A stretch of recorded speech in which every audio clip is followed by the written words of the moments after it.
स्वप्न और सत्य का द्वार, आर्षि चैतन्य की यात्रा। बहुत समय पहले की बात है। हिमालय की तलहटी में एक छोटा सा आश्रम था, जहां आर्षि चैतन्य अपने कुछ शिष्यों को आत्मा, ब्रह्म और मृत्यु के रहस्यों का ज्ञान देते थे। लेकिन उनके शिष्यों में एक था, आरुणि, जो सदैव सवाल करता रहता। गुरुदेव, उसने एक दिन पूछा, मृत्यु के बाद क्या होता है? क्या आत्मा वास्तव में अमर है? क्या हमें स्वप्नों के माध्यम से ब्रह्म को जानना चाहिए? आर्ष मुस्कुराए और बोले, आरुणि, तुम्हारे प्रश्न ही तुम्हें ज्ञान की ओर ले जाएंगे। मैं तुम्हें एक कथा सुनाता हूं। बहुत समय पहले एक पराक्रमी राजा था, प्रातर्दन, जो युद्धों में विजयी होकर इंद्रलोक पहुंचा। वहां इंद्र ने कहा, मैं तुम्हें कोई भी वरदान दे सकता हूं, मांग लो।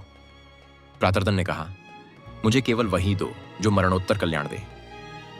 इंद्र थोड़ी देर मौन रहे, फिर बोले, अगर तुम मृत्यु के भय से मुक्त होना चाहते हो तो प्राण को जानो। प्राण जीवन का मूल, प्राण ही आत्मा को शरीर से जोड़ता है। प्राण की महिमा इंद्र ने समझाया। हमारी इंद्रियां, देखना, सुनना, चखना, सब प्राण के कारण ही चलती हैं। जब कोई मरता है तो शरीर यहीं रह जाता है, पर प्राण आत्मा के साथ उसके कर्मों के अनुसार अगले संसार की यात्रा पर निकलता है। फिर उन्होंने एक रहस्य बताया, जो मनुष्य प्राण को ब्रह्म रूप में जान लेता है, वह मृत्यु से ऊपर उठ जाता है। प्राण ही वह द्वार है जिससे आत्मा ब्रह्म की ओर जाती है। आरुणि बीच में बोल पड़ा, लेकिन गुरुदेव, स्वप्नों में भी आत्मा अनेक रूपों में दिखती है। क्या वह भी सत्य है? ऋषि चैतन्य ने आंखें बंद की और बोले, स्वप्न अवस्था, जहां आत्मा शरीर से स्वतंत्र होकर अपने संचित कर्मों के अनुरूप दृश्य रचती है। यह अवस्था दिखाती है कि आत्मा किसी भी रूप में जा सकती है, परंतु जो आत्मा स्वप्नों में भी आत्मस्वरूप को देखे, वही आत्मज्ञानी है। एक समय गोप्य नामक एक ब्राह्मण मृत्यु के निकट था। उसके पास बैठा उसका पुत्र रोने लगा। गोपी ने शांत स्वर में कहा, डरो नहीं, मैं मृत्यु से नहीं डरता। मैं जानता हूं कि प्राण में ही ब्रह्म है। मृत्यु केवल शरीर का त्याग है, आत्मा का नहीं।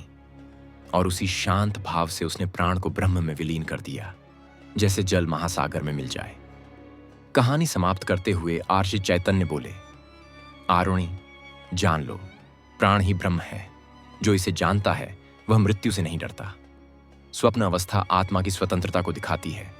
मृत्यु के समय जिस प्राण को ब्रह्म रूप में देखा जाए, वही मोक्ष की ओर ले जाता है। ज्ञान और श्रद्धा, इन दोनों से ही आत्मा को सत्य का मार्ग मिलता है। आरुणि की आंखों में आंसू थे, आस्था के।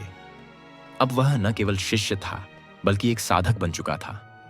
अंतिम वाक्य, जो प्राण में ब्रह्म को देखता है वही मृत्यु के पार जाता है। मृत्यु उसका कुछ नहीं बिगाड़ सकती। वह सत्य को जानकर स्वयं सत्य बन जाता है।